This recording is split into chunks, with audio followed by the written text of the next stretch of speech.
hectic day, but we're glad you're here now.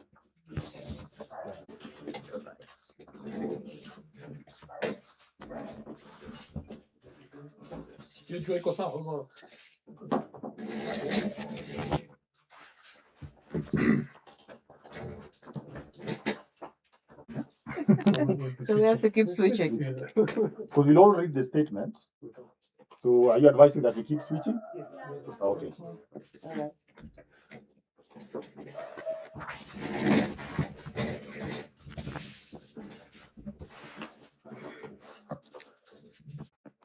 Alert us when you're ready.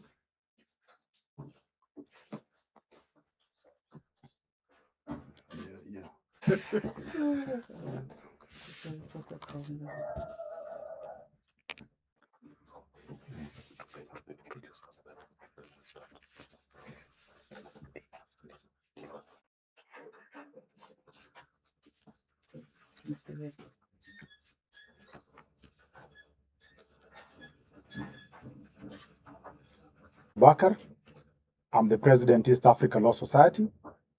I'm joined here by the chairperson, ICJ, Madam Christine Alai, flanked by the executive director, Mr. Dimas Kiprono, and with us is a joint statement prepared by the East Africa Law Society, the East Africa Law Society Institute, the Uganda Law Society, the Law Society of Kenya, Tanganyika Law Society, the Rwanda Bar Association, the Zanzibar Law Society, the South Sudan Bar Association, the DRC Bar Association, the Ethiopian Bar Association, the Pan-African Lawyers Union, the ICJ, the Kenya Human Rights Commission, and the East Africa Civil Society Organization Forum. This is a joint statement on the topic of continuing constitutional and statutory concerns affecting media freedom, personal liberty, the legal profession, and rule of law in Uganda.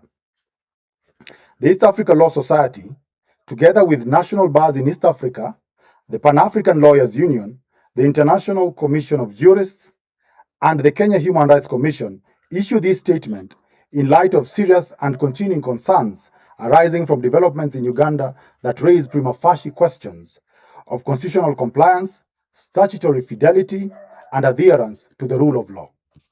Taken cumulatively, these developments implicate the foundational pillars of constitutional governance, personal liberty, freedom of expression, freedom of the press, and the independence of the legal profession.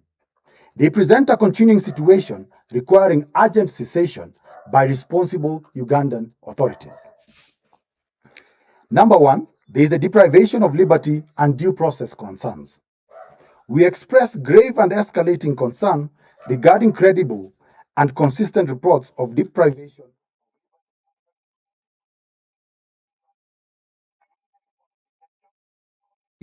and denial of bail of Dr. Miria Matembe, senior legal practitioner and former Minister of Ethics and Integrity, alongside earlier reported abduction incidents involving Dr. Sarah Birete, Ms. Eunice Musime, and others, whose circumstances continue to emerge.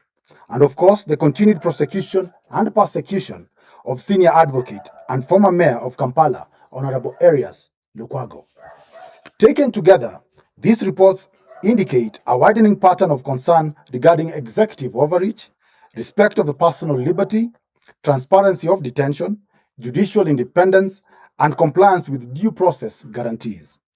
In relation to Dr. Matembe, there remains no publicly available confirmation of the legal basis of detention, place of custody, or observance of constitutionally mandated safeguards. Where deprivation of liberty occurs without prompt disclosure of lawful authority, verifiable custody, and due process compliance, serious constitutional issues and concerns arise under Articles 23, 24, 28, 44, and 50 of the Constitution of Uganda, reinforced by Article 9 of the ICCPR and the UN Convention Against Torture. I now want to invite Ms. Alai, the chairperson ICJ, to read the other part of the statement. Sorry.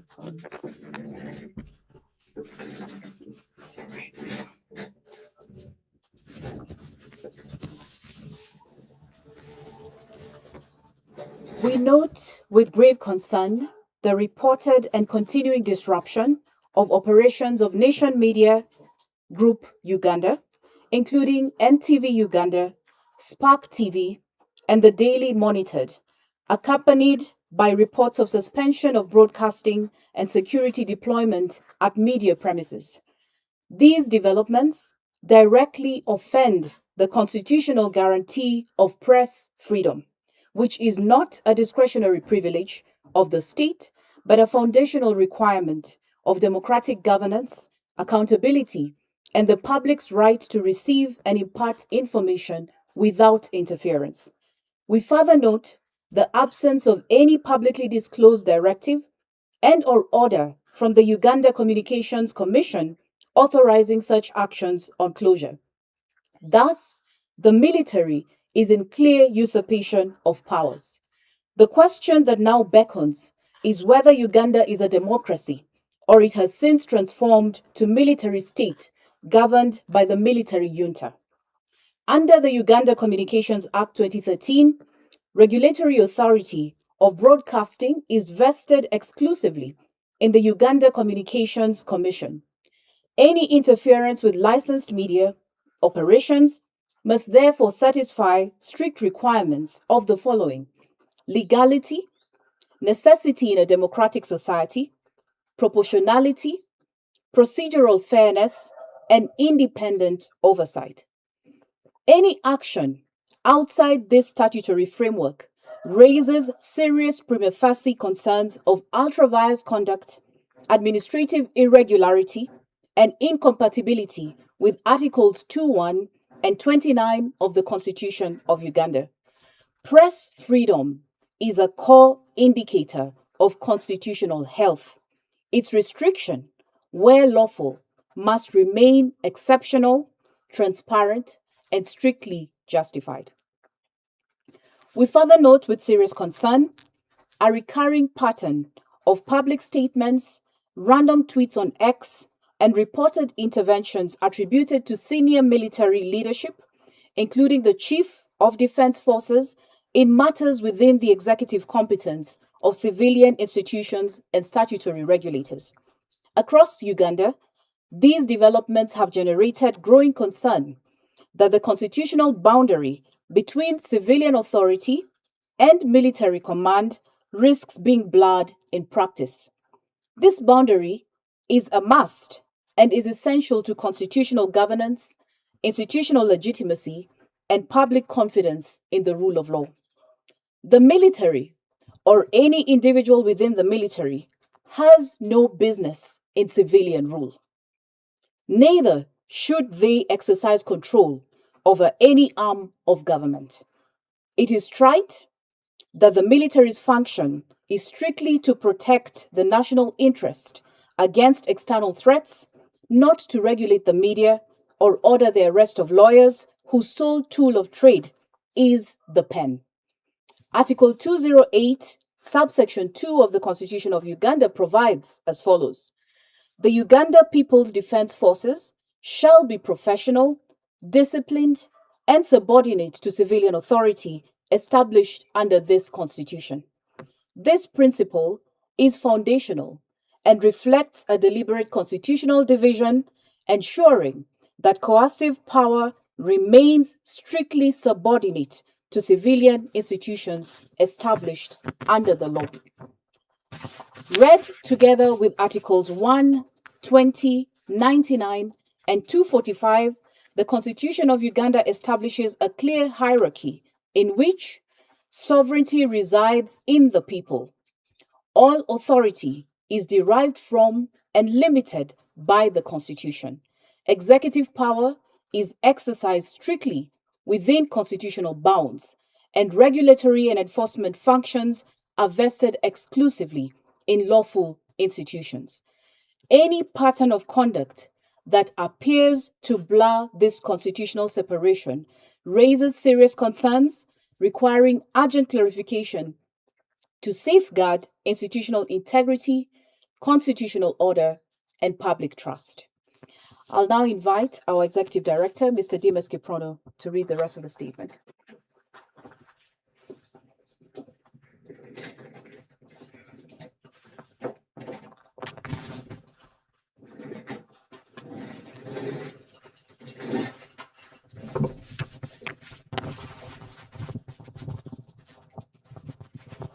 The regulatory framework governing media operations in Uganda is precise. The Uganda Communications Act 2013 vests regulatory authority over broadcasting in the Uganda Communications Commission. The Press and Journalists Act establishes the professional and regulatory framework for media practice. These instruments, read with the Constitution, establish a closed legal system in which regulatory and enforcement authority over licensed media rests solely with the civilian statutory bodies. Accordingly, any interference outside this framework raises serious concerns of unlawful assumption of authority, administrative irregularity, and constitutional non-compliance. The reported deprivation of liberty of legal practitioners and interference with the media operations engage structural constitutional guarantees essential to the administration of justice, including independence of legal representation, which is Article 28, access to justice under Article 126 of the Uganda Constitution, freedom of expression under Article 29, 1A, enforcement of rights under Article 50, and civic participation and association. These guarantees operate as an integrated constitutional system. Their impairment undermines not only individual rights, but the institutional integrity of constitutional governance and accountability mechanisms. Uganda is also bound under international law. The East African Community Treaty under Article 6, which regulates the democratic principles and human rights, the African Charter on Human and People's Rights, the International Covenant on Civil and Political Rights, the UN Convention Against Torture, the UN Basic Principles on the Rules of Lawyers, and the UN Declaration on Human Rights Defenders, the African Declaration on Principles of Freedom of Expression and Access to Information. And these instruments collectively require the legality and accountability of all state action, prompt judicial oversight of detention, protection of journalists, lawyers, and human rights defenders, institutional independence of regulatory bodies, and effective remedies and accountability. I'll invite the President of the East African Law Society to conclude.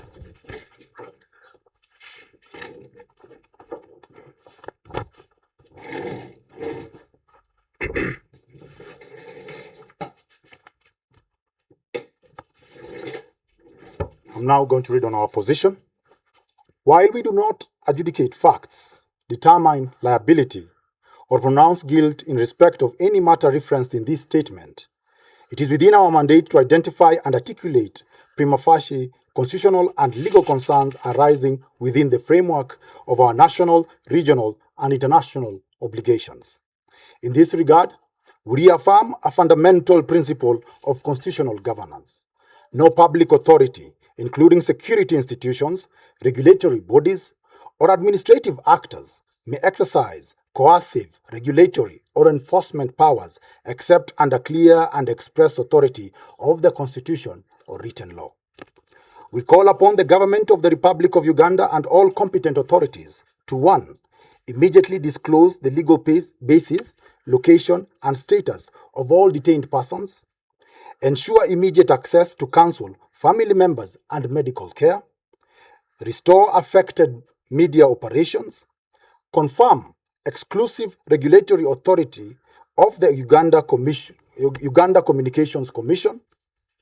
Cease any non-statutory interference in civilian regulatory functions. Reaffirm the operational primacy of Article 208 and civilian supremacy. Institute independent, transparent, and time-bound investigations into all alleged violations. A constitutional order is sustained not by institutions alone, but by the faithful adherence to the limits of lawful authority. Where deprivation of liberty is not transparently justified, where statutory mandates are displaced, and where coercive power operates outside clearly defined legal frameworks, the rule of law is placed under serious and immediate strain. We therefore call for the urgent restoration of full constitutional and statutory compliance in the Republic of Uganda. The document has been signed by several organizations based in East Africa. Thank you. This is a statement done by several bodies based in East Africa, and as I've highlighted, and the basic issue is a grave concern on the emerging issues in Uganda, where several political persons have been arrested. It started with Kiza Besigye, who was abducted in Kenya and taken to Uganda, charged with treason. The same applies to his lawyer, who's recently been charged with misprision of treason, only for trying to serve the CDF with summons. And he's a lawyer, a former mayor, and a lawyer of known repute. And we see this as threats to the legal profession. We see this as threats to constitutionalism and the rule of law. So we as ICJ and East Africa Law Society and other bodies, as I've mentioned earlier, we saw it fit to make it public on these particular concerns, because we must defend the rule of law. We must defend our treaty that the East African nations have signed. The emerging issues are not only in Uganda, but also in Tanzania. We do have an opposition leader, Tundu Lissu, who's also facing charges on treason. So we see this as a copycat type of rule, where in Uganda, it's rule by the military and not rule of law. We don't know whether they've suspended the constitution. So we are simply asking for them to go back to the constitution, to go back to the rule of law and the tenets as described by the international instruments, which Uganda has signed.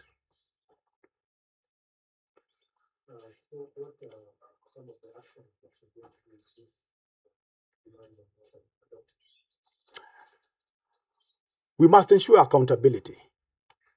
As we sit here, pleadings are being prepared, firstly, on the denial of entry of Martha Karua Senior Counsel into Uganda. The same applies to Arias Lukwago. So parties are strategizing on what next, because accountability, if not ensured by such statements and concerns when raised, then the courts must speak for us. The regional bodies, the African Court, we have the East African Court of Justice. Yes. And if parties are not willing to be diplomatic, because once there's a closure of a media house, then that's indeed an immediate action. But diplomacy is always welcome as the first, not as maybe as the first port of call. But as of this moment, indeed, the parties met. The Nation Media Group, I've seen an image trending on X where the Nation Media Group met with the Chief of Defense Forces. But the question that beckons is, should they be meeting the military or should they be meeting the Uganda Communications Commission? Should the military be involved in matters civilian authority? Because as we are saying in our statement, military is there in any nation to protect against external threats, not internal. That is our point.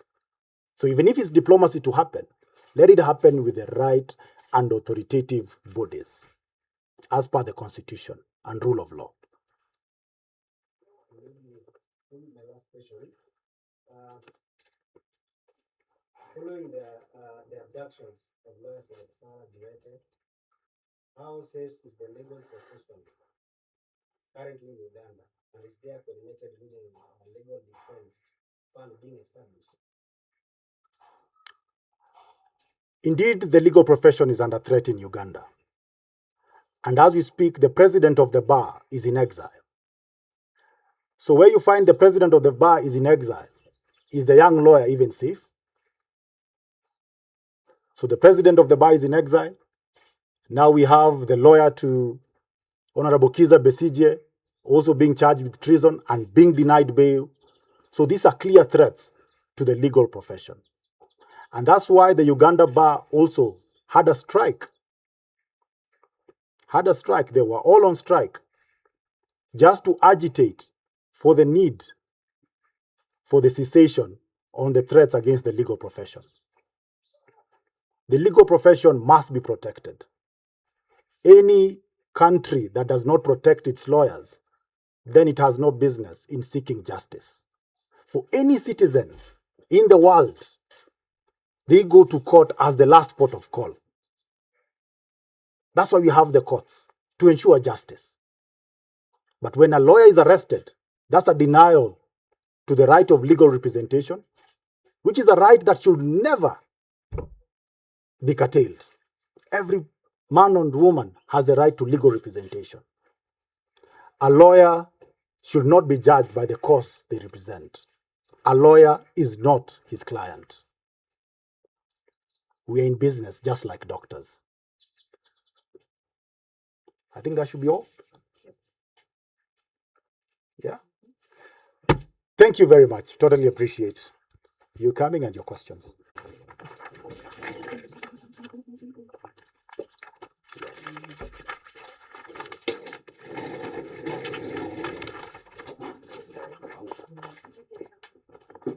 Yes, there's a few things we're cleaning up. We'll share them shortly.